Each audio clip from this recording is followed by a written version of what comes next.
Show. We're ready this evening to take you through. Again, apologies for coming a bit behind schedule, but that's due to the fact that we've got to pay our bills because it is very, very important.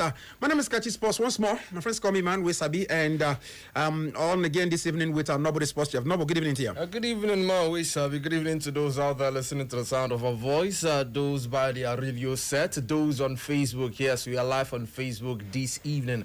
Echo Sports or Echo 100.7 on Facebook, as well as on YouTube. We are live on Facebook and on YouTube as well as on radio. So it's going to be a scintillating evening right here. We have a lot to unpack, to unbox. Yes, definitely. So one thing at a time. Yeah, let's go. Without wasting much of your time, tonight will be the European Super Cup between Aston Villa and Paris Saint-Germain. Two teams, two coaches who know themselves well from the days in Spain down to the Premier League, and then of course in Europe. And then from there we'll be looking at a lot of things. But let's take this on and let's begin on a lovely note this particular evening. What am I saying? Cristiano Ronaldo has finally done what many have been expecting for many years now, but he's a guy that knows how to do his things and does it when he thinks it is right for him to do so. Ronaldo and his long time partner Georgina Rodriguez, they have tied a note on Tuesday in a ceremony in the Portuguese resort of Cascais, of course. That's according to news. Well, the wedding capped a decade-long relationship and came after days of intense media speculation in the on the Portuguese side over location and timing of the ceremony. Ronaldo, who is 41 now, shared a photo of the couple's hands with their ring bands and the caption C heart G on Instagram. That's what he said. It's C. Of course, you know what C means, and G, of course, C Ronaldo Georgina Rodriguez. Now the couple tied the knot exactly 1 year after Rodriguez, 32-year-old influencer, announced their engagement on Instagram. Ronaldo, who played for Portugal at the World Cup this summer, where they hesited in the round of 16. Currently, he is, of course, playing for Saudi Arabia side, Anasa, you know very well. The former Manchester United starman, and of course, he also played for Madrid and Juventus. You know all this about him. Won the Ballon d'Or. Of course, he has won it 5 times, and all that. But the biggest story about Ronaldo, quickly, is that finally, he has done what everybody has been expecting for a long time. Ronaldo has also shown with this that you people expect, but at the end of the day, Nami will marry. You get. He has kids from Georgina as well as other women around, but ultimately he has been with Georgina for a decade plus now. Yes, he has been with Georgina, and also will I say fun fact? There was a leaked rumor that last weekend was the wedding that they were going to wear at a cathedral there in Spain, and ultimately people rushed. Thousands of people were outside. Even bloggers put it across. It was a major news. Yeah, he's a man that knows how to get money for a lot of people. He was a lot of bloggers came through, and ultimately it was him in. Now wedding of another person. Yeah. So they say the people that came, the groom and the bride, they came through and they were seeing crowd. They were like, well, definitely over there they will look at their list.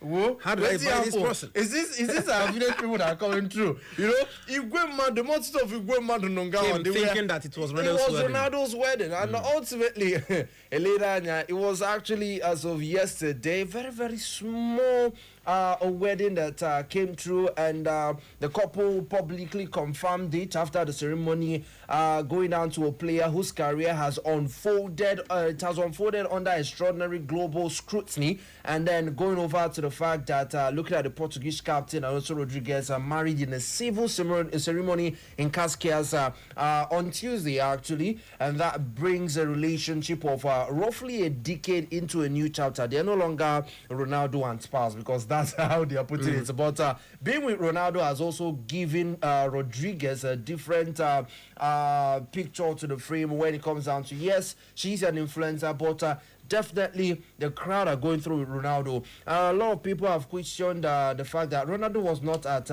Diogo Jota's burial, and also going through to other cases when it has to do with players in the Portugal national team. And then his answer has always been, wherever he goes, there'll be the attention will move away from who is important and comes to him. What is Cristiano Ronaldo wearing?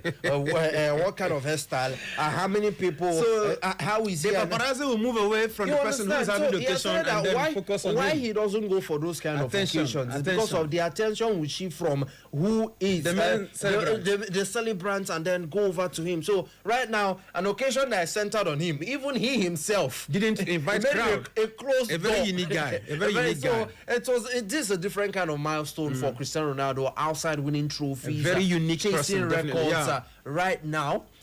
Their relationship, which has stretched across several phases of Ronaldo's career, and now looking at him settling down with Georgina Rodriguez. Let's see what this would make through from him. The way Rodriguez, they look Ronaldo. Like, say, finally, you don't do it, and I don't expect it. All right, but then, of course, that's a unique woman, if you ask me, because any woman that Ronaldo has finally settled down with. Every woman is unique. No. What I mean unique is, he has had other people he has, been with, and Ronaldo in his style, like I always say, he's a unique woman that fits. Ronaldo himself has come to say that fits his own, the way he perceives life. That's what I mean. All right, moving on, a Liverpool supporter group known as, supporters group.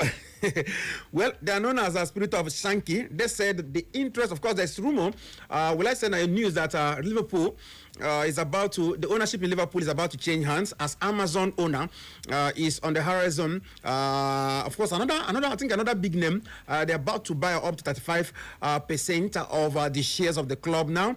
As that is going on, Liverpool supporters group Spirit of Shankly have come out to say the interest of the club and fans must come first, following reports that a consortium, which include Amazon founder Jeff Bezos, is close to a deal to buy a significant minority stake in the club. According to news, Bezos was part of an investor group led by Amit Bhatia, the son-in-law of Indian steel billionaire, talking about Lakshmi Mittal, which also includes Facebook co-owner Eduardo Saverin. Liverpool owners Fenwell Sports Group confirmed the approach from Benesses Group, and that was in July. Well, according to news on that's coming close, there's a closing in on a deal to buy roughly 1/3 stake in Liverpool. That's according to news. Bezos is one of the world's, of course, we know, richest men. But now the supporters group are coming to say, look, well, we are not against selling the club, but they are not sure. They are not clear, about where the place of the supporters in the club, and they are now saying it is important for you to let us know the place of the the fans of the club and the position of the club, because maybe they are looking at what's happening in other places. For instance, some Chelsea fans are not happy since Ibrahimovic was ousted from Chelsea. Their winning mentality and everything about the club is beginning to change. Even their, kind of players they sign and everything about them. Maybe that's why they're scared. There are a lot of things that will come into this particular angle for the supporters group of Liverpool. Now, this is the supporters group, and most of the fans, not all the fans are in this particular group. You have to understand that. So right now, are they talking about the interest of the supporters group, or are they talking about the welfare of the fans, not just those that are in England, but also on the global stratosphere? No, they're saying that the club and they're meaning from the news, they're talking about the totality supporters of what the club group. supports. You understand? So yes. I'm just raising up the questions now. Is it based off on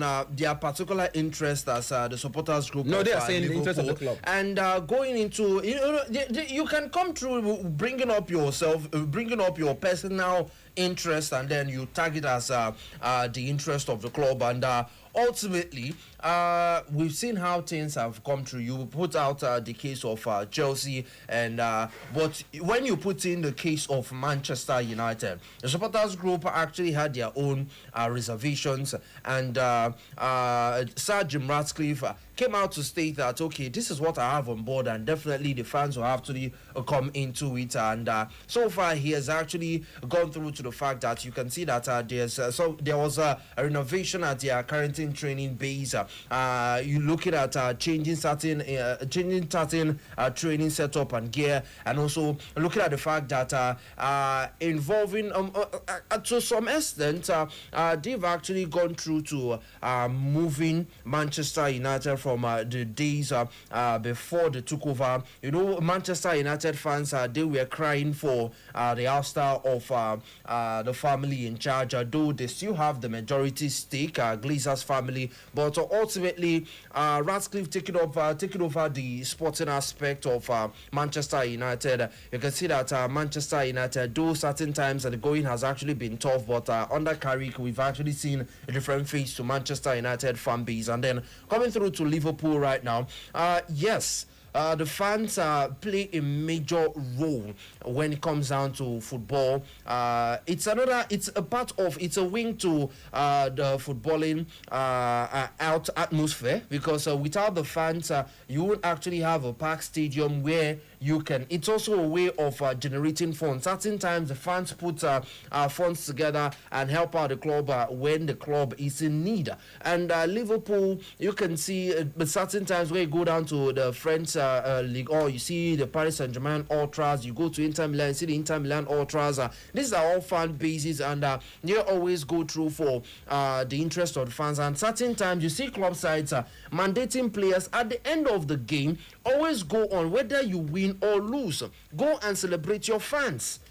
You can say that the fans are also part of the DNA of any team. So right now, with those that are involved in buying the 15% stake at Liverpool, you can see that it's all around social media. You see, Jeff Bezos going over to the Facebook co-owner. So we do not know what they're going to bring forth until they actually come on board, you understand? And also looking at how much of, is it just pumping money into Liverpool, or are they going to be involved when it comes down to effecting changes in Liverpool? So far, Liverpool, Fairway Group, the FSG, they've actually been pumping in money in recent times in Liverpool, bringing in the likes of Ekitike, bringing in the likes of McAllister and all whatnot, and looking at how far Liverpool have gone through. Yes, they've fallen a bit away off from during the Jurgen Klopp era, but Jurgen Klopp leaving, Liverpool was able to lift the Premier League, but then looking at Ancelotti, it didn't really finish up the way they wanted it. And then looking at the post-Ancelotti moments, the post-Ancelotti era, we would see what Liverpool can actually come through. And then when we actually see the post, because you don't take away Liverpool fans, don't they say, please, Fairway Group, leave Liverpool alone. You push to leave, you push to get through. And then could it be the same deal that would see this consortium take what we saw with Sir Jim Ratcliffe's group and looking at the consortium coming through? Will it be okay, they're going to handle the sporting aspect, or are they going to handle the marketing aspect of Liverpool? We do not know that until this particular scale is done, and we see if Jeff Bezos will come through to putting in more funds into Liverpool and see how far Liverpool can actually go. All right, see how far Liverpool can actually go, and what is of course up for Liverpool. Talking about you never walk alone side. All right, still go Sports and Echo FM 100.7 Owerri. Let's come back home a bit now. Nigerians under 20 men's national team, talking about the Flying Lagos, who were defeated in the final of the WAFU Zombie under 20, of course, who are unable at the moment to be in Ghana for the WAFCON under 20. Talking about Nations Cup under 20, they won't be there, and that also means automatically they won't be in the next World Cup. Well, they are back home. They tried in the competition. They went all the way to the final, but were beaten in the final by Burkina Faso by 4 goals to 1.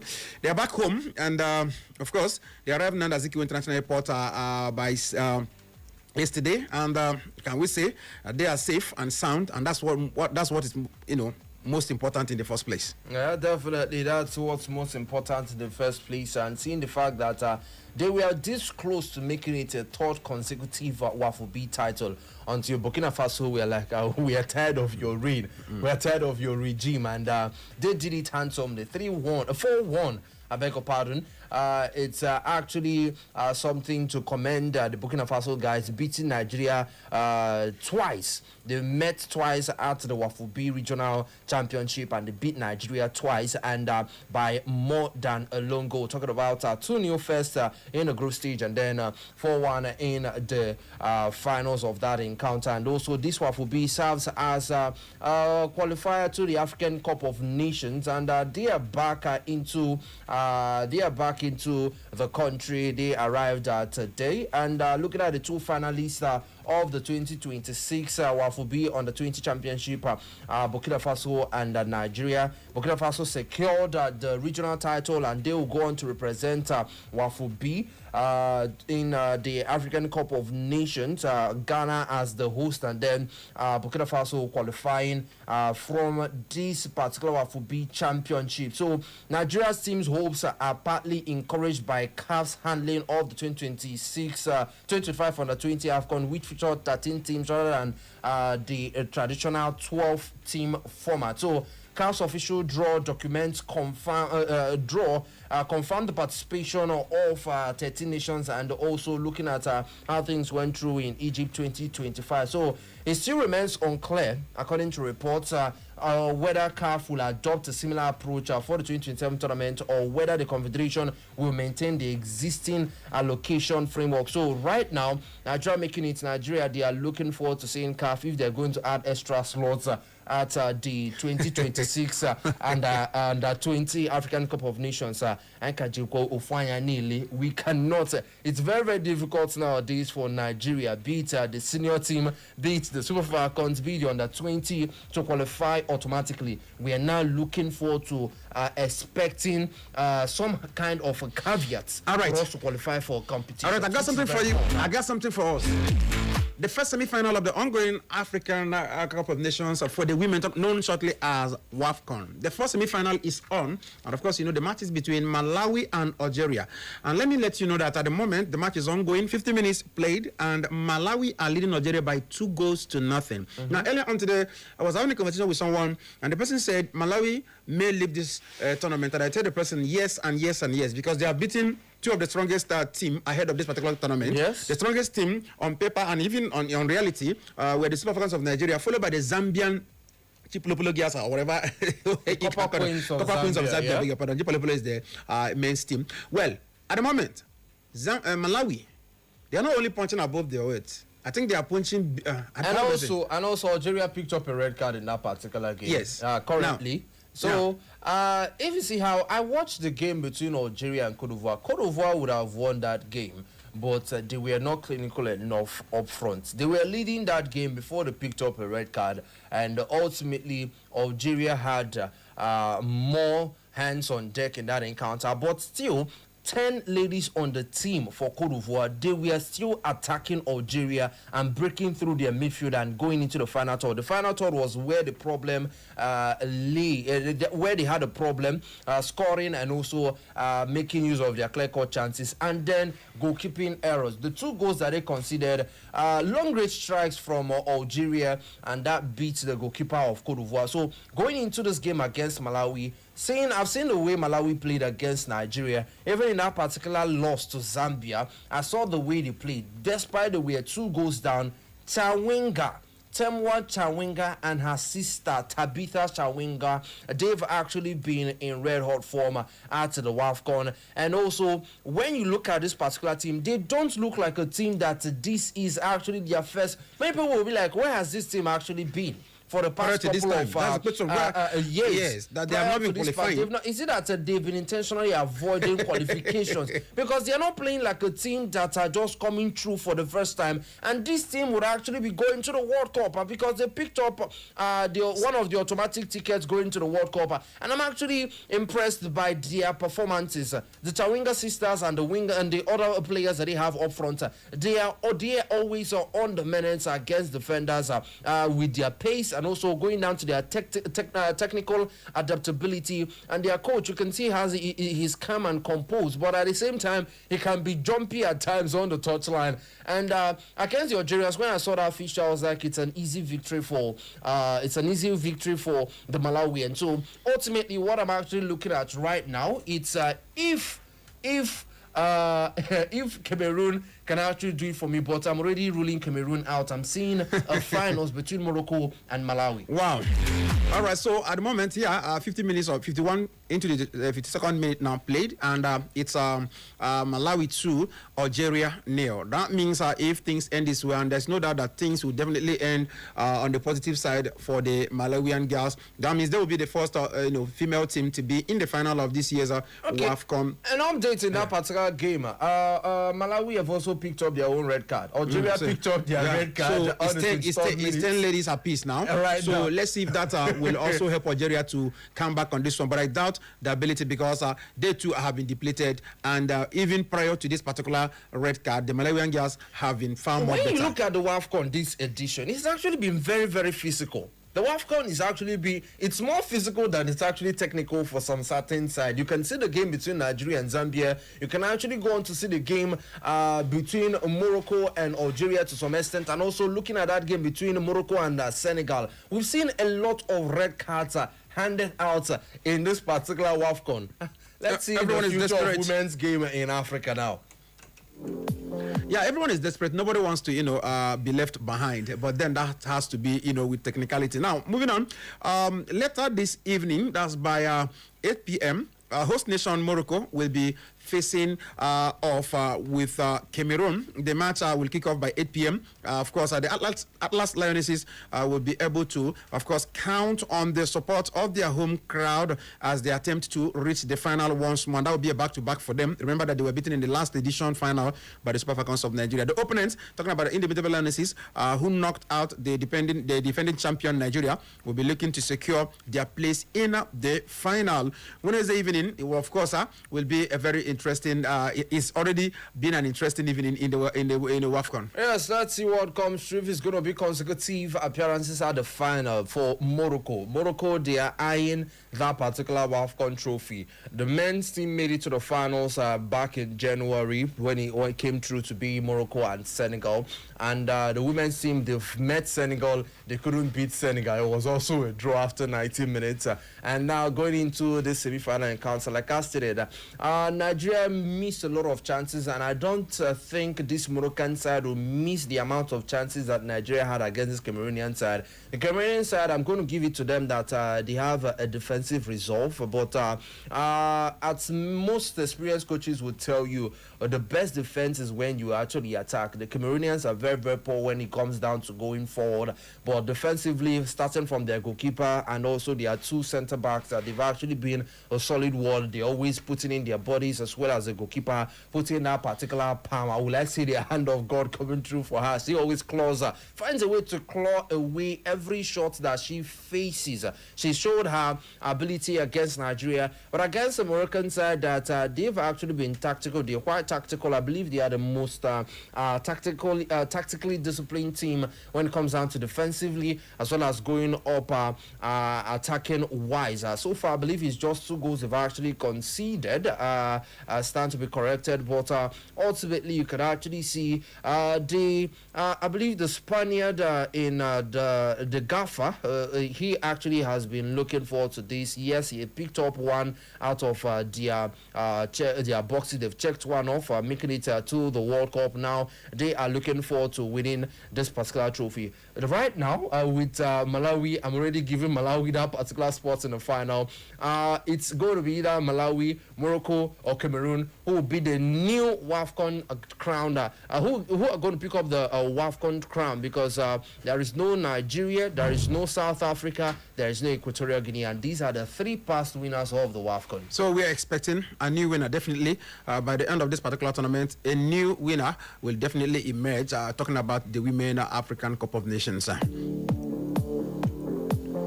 All right, Echo Sports on Echo FM 100.7. Or remember, we're live on Facebook on Echo FM. You can join us there. That is ECHO. You can join us there to be part of the conversation this particular evening, as we are looking at the breaking news from the world of sports, from football. We've been talking football for definitely alongside, somewhere alongside, along the journey. We will be talking about other sports. Now, let's move over to an arena that is already hotting up for another super-duper footballing encounter, talking about the UEFA Super Cup, UEFA Europa Super Cup. Now, that will be taking place definitely at Red Bull Arena in Salzburg. Wednesday evening, sees Paris Saint-Germain square up against Aston Villa.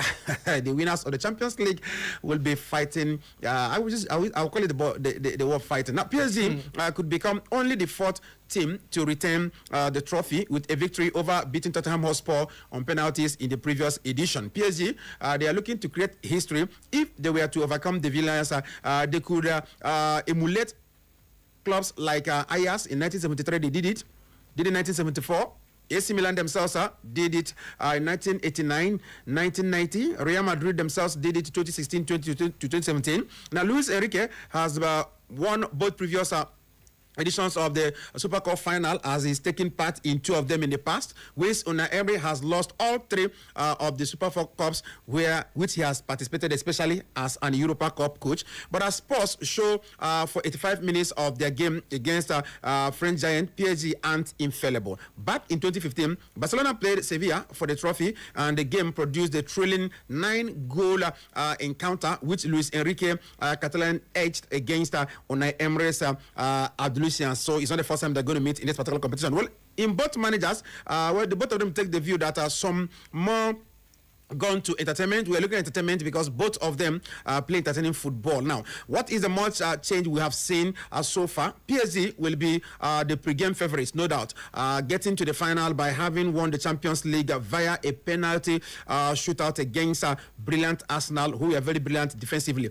They've also scored in every game played since defeat to Paris FC back in January, and that 28-game sequence is their longest since 2019-2020, when they were able to find the net in 38 consecutive games. Now, Villa is to the Europa League title thanks to a very commanding performance against Freiburg of Germany. But since then, the club have lost two of their best players in Morgan Rogers as well as Yuri Telemans, who have both gone to Chelsea and Manchester United respectively. Unai Emery will undoubtedly give meanings to his new signings, talking about Alejandro Garnacho as well as João Gomez, though another recent capture, Johan Manzambi, is still recovering from a knee injury sustained in the World Cup, and of course, that may make him to be out of this particular game. Can we have penalties? Possible. PSG have lost the two scorers since last season's final. Lee Kang in and Goncalo Ramos. Both of them have left.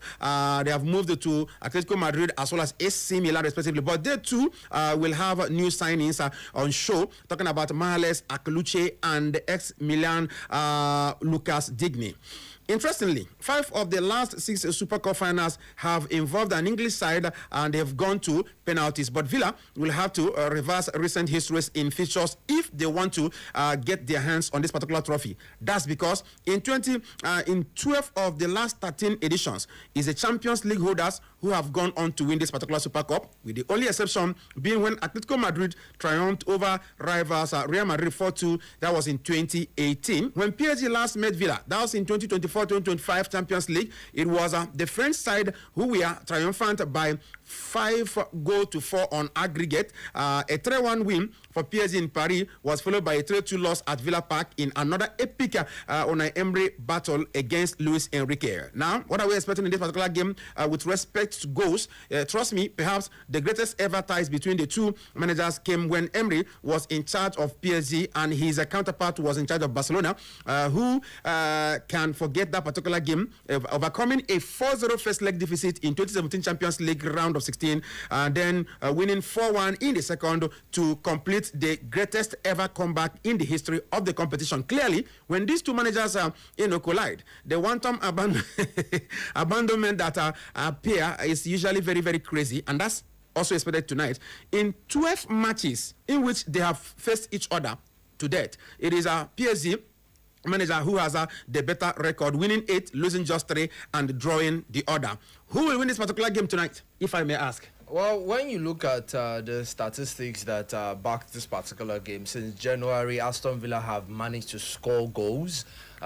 Even if they are losing, they find a way to score goals, and they have a couple of their major players out of the particular setup. Looking at the ever I'm not going to tag him as combative, but also someone who can create something out of nothing. Talking about Yuri Tillemans making a move to Manchester United. He spoke about his move to Manchester United. On several occasions, he would have actually been at Manchester United, but for some reason, Manchester United did not take him up earlier than now. But now the opportunity came, and he made a move. He actually has appreciated Aston Villa for that particular moment, and at the moment, he also has a couple of players into the team that can help him add a bit of firepower. But when you bring up Alejandro Garnacho, for Alejandro Garnacho, since he left Manchester United, it seems like that particular urge to perform has left him. We saw how his move to Chelsea did not really profit. To me, it didn't profit Chelsea. It didn't profit Alejandro Garnacho's playing career. Let's see if he can revive his playing career with Aston Villa. And this is an opportunity for him to win a trophy. Since he left Manchester United, I don't think he has not actually tasted success when it comes down to European trophy. And also looking at the PSG side has lost a couple of players. Goncalo Ramos going over to Italian Serie A side. And they've managed to bring in Akoliuche, who made a move from Monaco, coming into this PSG side to add to the youthful firepower that boast of Doué, that boast of Ousmane Dembele, and also looking at the creativity that will come through from midfield, Vitinha, looking at also it's going to be a Portuguese connection in midfield when it comes down to the new acquisition from Wolves.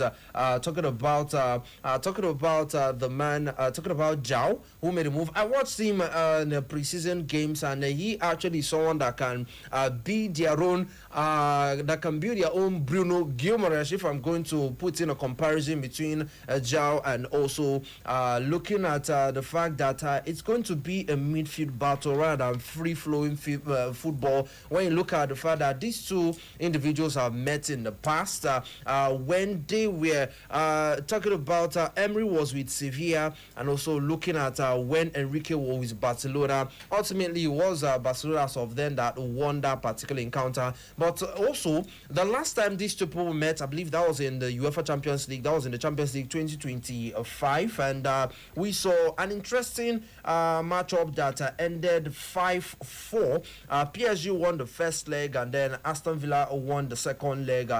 Goals came through: 2-1 first leg, 3-2 second leg. So ultimately, it's more of the question: will this game get into penalties? As of yesterday, we spoke about Enrique talking about, yes, we should expect a high-profile encounter. We should expect PSG to be at their best, and definitely, undoubtedly, he will be looking forward to starting the season on a high note.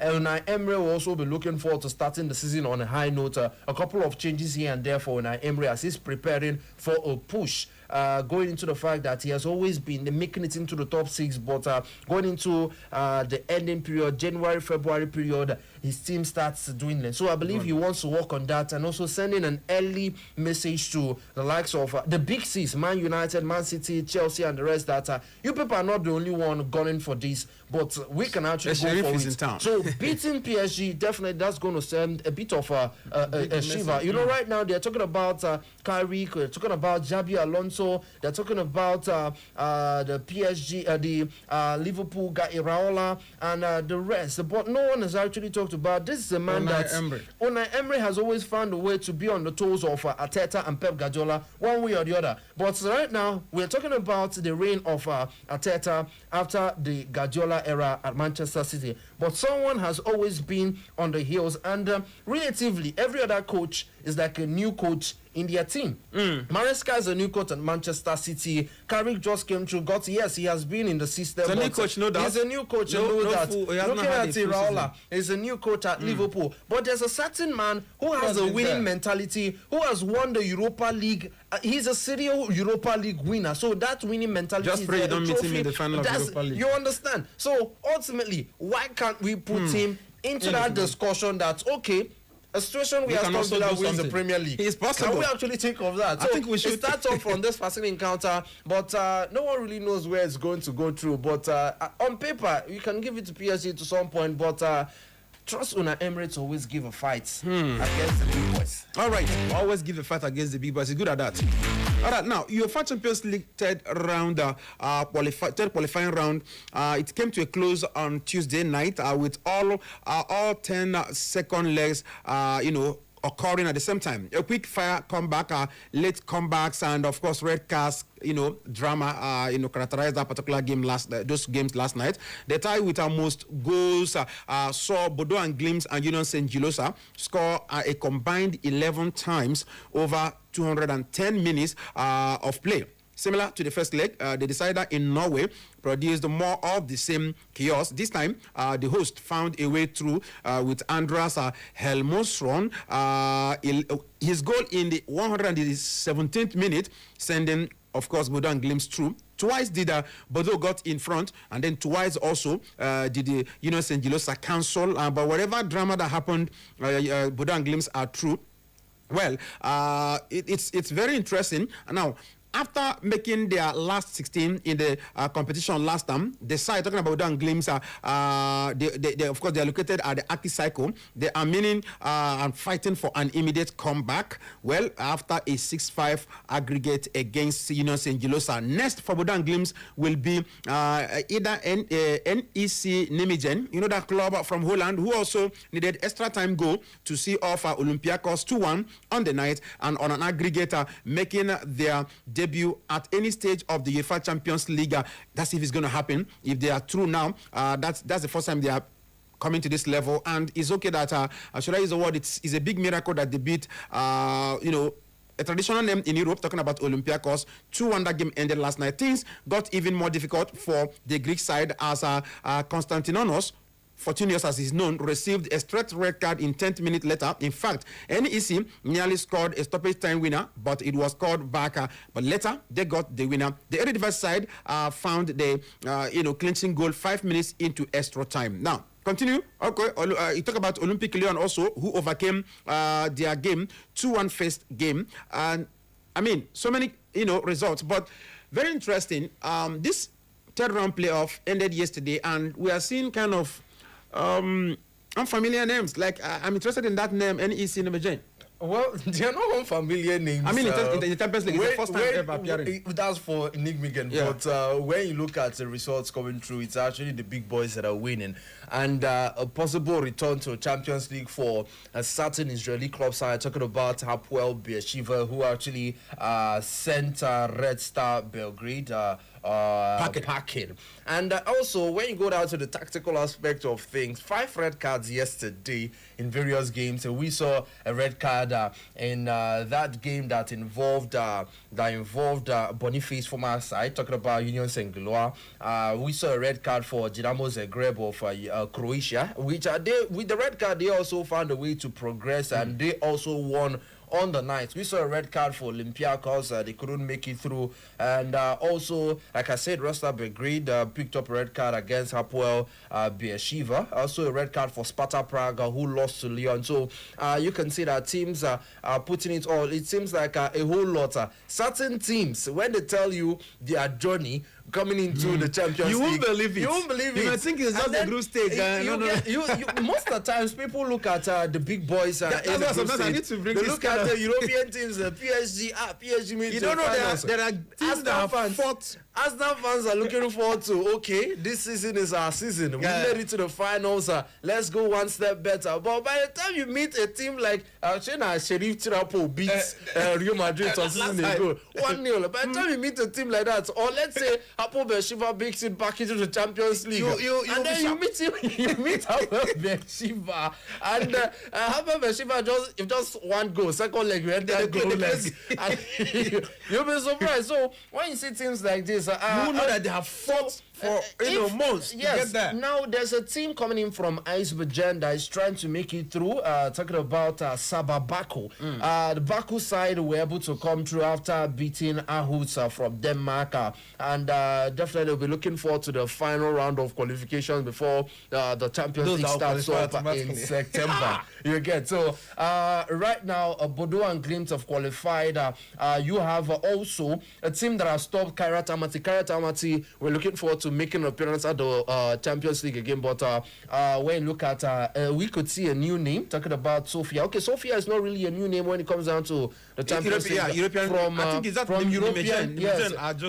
For Sofia from Bulgaria, they were able to beat Kairat Almaty, and Bodo Glimt qualified after yesterday's game. Round of 16 last time they were in round of 16. You see the likes of Sabah Baku that I told you about. You see the likes of where Dinamo Zagreb trying to get back into the Champions League places, and Nijmegen looking forward to their first run in the Champions League, and also going over to seeing Olympiacos were beaten. So Olympiacos Piraeus will not be in the Champions League next season. We have the likes of Hapoel Beersheba from Israel. We have the likes of Czerny from Slovenia. We have Slovian Bratislava from Slovakia qualifying. Sturm Graz could not make it through after the loss of Fenerbahce. Fenerbahce fighting so hard to see they make it to the Champions League next season. And also we have Lyon for the matches that went through yesterday. Now, just a reminder, remember that talking about Slovian Bratislava, remember that Ture is the man in charge. He was appointed as head coach that's earlier about this summer. 2 months ago, he was appointed head coach. And very interesting, last night, just like we were saying, they beat Midtjylland AFI, ALF, yeah, that's their name, to reach the last, playoff stage. Since he arrived, he's yet to lose a match. He's won 2 matches in the league, talking about the Slovakian League, Super League. He's won 2 matches. And then, of course, in the Champions League playoff, he's also drawn just 1 match. So he's played 6 games and won 5, drawing 1. So maybe we are getting a new sheriff in town when it comes to coaching, talking about, Ture. He's the man in charge of Slavia. All right, a bit away from football now. WNBA side, Portland Fire have signed Nigerian women national team captain Amy Okonkwo. So Amy Okonkwo is back in our discussion. The club announced that on Tuesday. The 29-year-old forward joins Portland under league's season-ending injury exception as a replacement for Sarah Ashley Banker, who has been ruled out for the remainder of the season after suffering Achilles heel. Now, in Rwanda, the Rwanda Investigation Bureau has confirmed the arrest of Rwandan FA chairman, talking about Shema Fabrice Ngoga, who currently is in custody. Now, according to RIB, Ngoga is being investigated over allegations linked to the issuance of a check that was reportedly not supported by the sufficient funds. The football administrator's arrest comes as authorities continue to probe into that particular matter, with further details expected to showcase during the investigation process. Ngoga was elected president of Rwanda Football Federation in 2023 and has been leading the country's football administration since then. Somebody can be arrested elsewhere. Nigerians, the Tigers, will face France, Hungary, and South Korea in the group stage of the 2026 FIBA Women World Basketball World Cup, with 3 teams on 3 teams now. Talking about these 3 teams are France, Hungary, and South Korea. They've come to unveil their squad. The tournament, of course, is scheduled to take place in Berlin, Germany, and that's going to be from September 4th this year to 13th. And France have named strong pool featuring established stars such as, so many of them, Marie Johannes, Gabby Williams, you know them, Dominique Molanga, and so many other. France, Hungary, as well as the South Korean side. I remember what South Korea did to us last time in the... Well, when you go through to the recent friendlies for the Tigers in China, they played 3 games against the Chinese women team. They lost 2, and as of yesterday, they won 1 with 10 points. The game ended 88-77 to the favor of the Tigers, and they will be moving over to Europe to play more friendly games with the big names in women's basketball. It's a star-studded group, and looking at familiar faces, very strong familiar faces showing themselves, meeting up again, talking about Nigeria and South Korea at the World Cup. So ultimately, just to hold that we can do a whole lot, because it's not the first time that we've actually pushed more than our weight. If you go back to the Olympics, Nigeria made it, Tigers made it through to, I believe that should be the quarterfinals, made a name for themselves, and also let's see how far they can go through as the AfroBasket champions, and show that you see African basket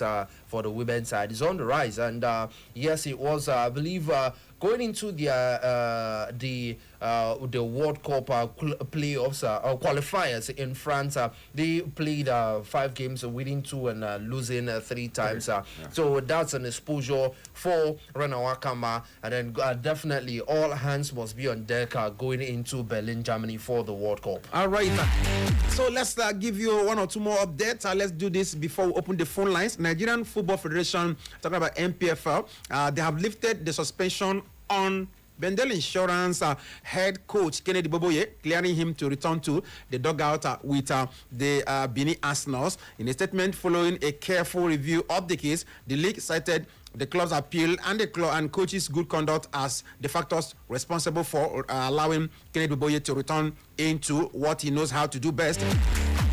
Now, Kastina United have rejected reports that their player Chinedu Ozo, who was also a former Yimba player as well as Heartland FC of Owerri player, they have rejected the report saying that he regained conscious after he was pronounced dead following his collapse during preseason friendly against Niger Tornadoes in Kastina. The club has made it known that when that Chinedu Ozo didn't because yesterday when that news broke along the line, another news came out saying, came true. Yeah, came out and said that he shook body. They moved him from the mortuary back to the hospital, and he was under oxygen, and hopes began to rise in different corners in the country. Most of us became very excited when we heard that the guy we were hopeful that he's going to revive. But then, before the end of yesterday, it was confirmed that Ozo is no longer with us. And the club has come out to say that that particular rumor that was circulating yesterday is false, that at no point was the guy able to get back to life. Now, Lionel Messi has broken his silence following the death of his father, George Messi, saying he's unsure whether he will continue playing football for much longer without his father. The Argentine captain shared an emotional tribute to his father on Wednesday via his Instagram page alongside a photograph of both of them. Messi was really, really heartbroken. In them, as part of that message read, "Dad, I still can't believe you are gone. It hasn't sunk in, or rather, I don't want it to sink in. It is so hard to imagine that I won't see you anymore, that we won't talk anymore. I know you were suffering, and that is for the best, but you left too soon. We will had so much. We still had so much left to enjoy together." That's according to Lionel Messi. Off quote. The Inter Miami forward, I beg your pardon, recall how much his father, helped his career. Of course, all of us know that it was his father who took him to Barcelona, to Spain, to help him, get what he is today. Heartbreaking message there coming from Lionel Messi. To join the conversation, the phone lines are open: 0911 20022, 0911 20022, or 0707 454 1014, 0707 454 1014. You can also go onto Facebook. We're live at Echo FM, Echo 100.7, and drop in a reaction on Facebook as well as on YouTube, as well as on WhatsApp. Drop in a reaction via WhatsApp via the number 0707 491 3438. 0707 491 3438.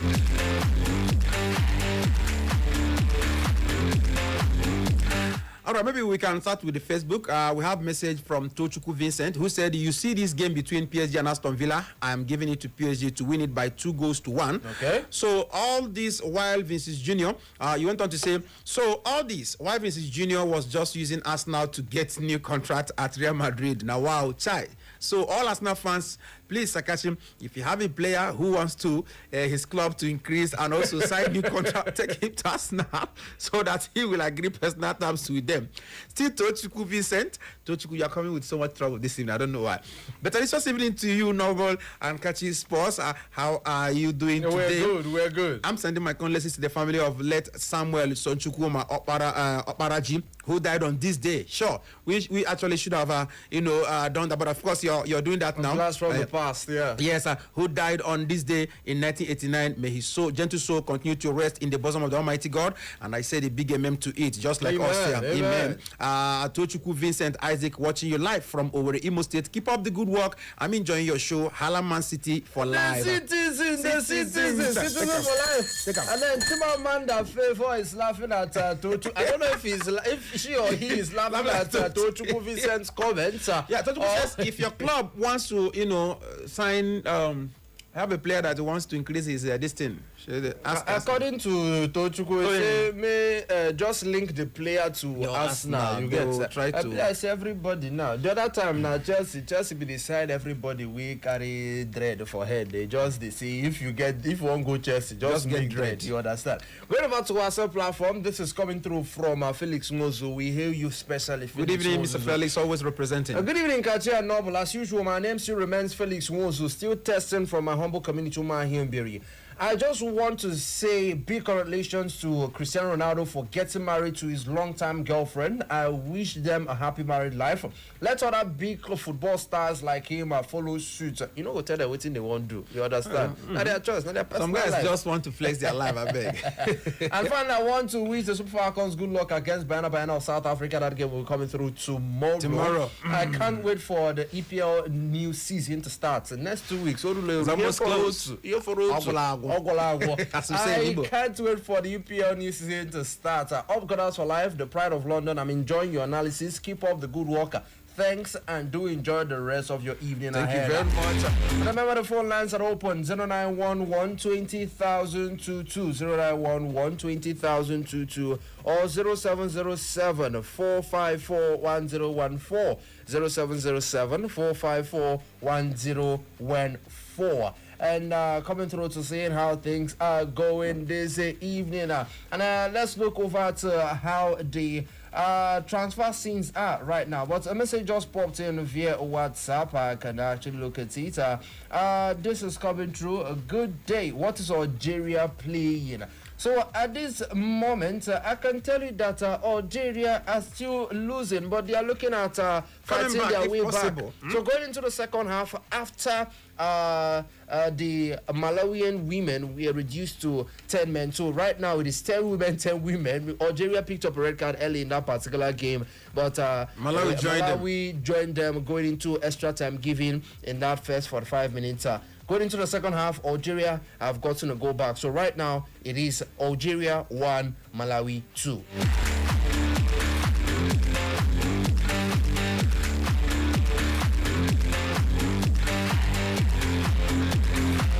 And also, don't forget, later this night, we are looking at the UEFA Super Cup between Aston Villa and Paris Saint-Germain. Champions League winners up against Europa League winners. A Europa League specialist up against a man who has done it with Barcelona in the Champions League as well as doing for Paris Saint-Germain. Paris Saint-Germain defined Champions League for many years.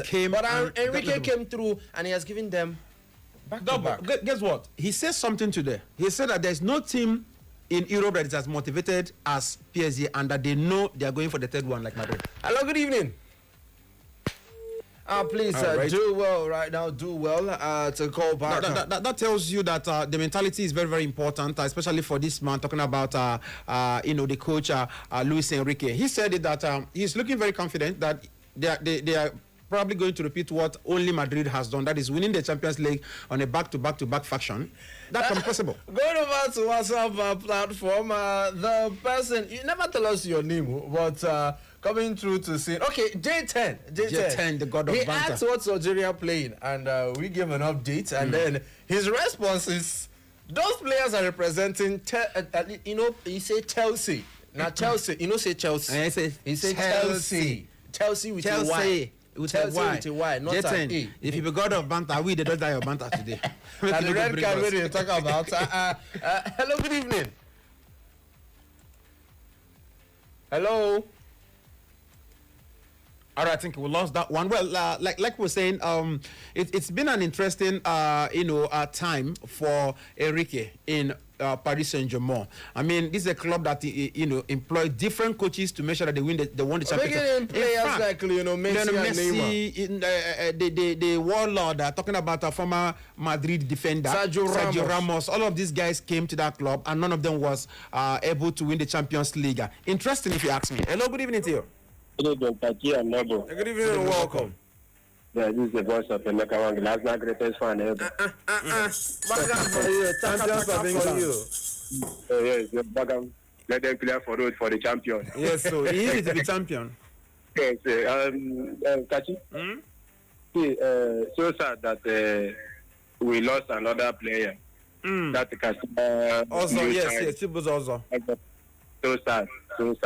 Very, very unfortunate. Yeah, he's rest in peace. Amen. You know, I want to urge the football management, especially club owners and the management of the clubs, Premier League clubs in Nigeria. Yes. I want to urge them, please, let them provide medical facilities to their players. We don't want this kind of incident to happen again. It's very, very terrible. We don't want to hear this kind of news next time. Look at today, we are remembering some of Raji, and we lost another person again. Very, very terrible. So, let our club owners provide medical facilities so that their players be going for medical checkup. Understand? Yes. And let them emulate the Europeans, the people. I don't like the way they're running football in this country. Very, very poor. Yes. They can't be taking care of their players. Let them start taking care of their players. We value them. Look at the young player that just signed new contract. So sad. Unfortunate. So sad, my brother. So sad. Yeah, I think it's a very a very clear message. Just like we were saying yesterday. What is the? I've not heard when a Premier League club, NPFL club, and they say there's a player who do his medicals first before they announce before they announce the acquisition. No, it's funny, but then that's the decisions that can lead to such unfortunate situations.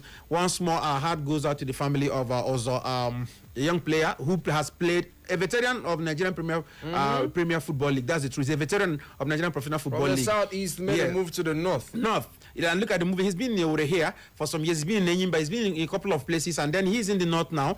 And this is happening. Well, so sad, and our heart goes out to his family. The same thing also. Once more, we remember the legend. It is today, when I put it on my page, it went viral. It is today that we lost Samuel Sochukuma Oparaji, the Nigerian legend who died while on duty. That's what we thought, say somebody died while on duty, just like us or too. And people have been calling the government to do something bigger to immortalize him. And we also want to say, yes, it's not late. Is there something that can be done? A stadium that can be built in Nigeria and it will be called Samuel Oparaji, stadium. It is very, very important. Okay, I believe this is where we will be drawing the curtains closed. Big Rome has finally gotten a move away from Napoli as Fenerbahce after many weeks of rumors has confirmed the acquisition of Romelu Lukaku, someone who Manchester United at some point bought him for £80 million. Fenerbahce is for 6 million. 6 million you euros. See this live, balance, it can change. All right, that's much we're going to take. Thank you very much. Our time is already up, and we appreciate you for being part of the show. My name is Kachi Sports. My friends call me Man Wesabi. Thank you for being here, and tomorrow, trust me, we'll be back again. My name is Remains Noble Chiga's Dream, number the sports chef, the fox in the box, number the light. Until tomorrow, I'm saying buenas noches.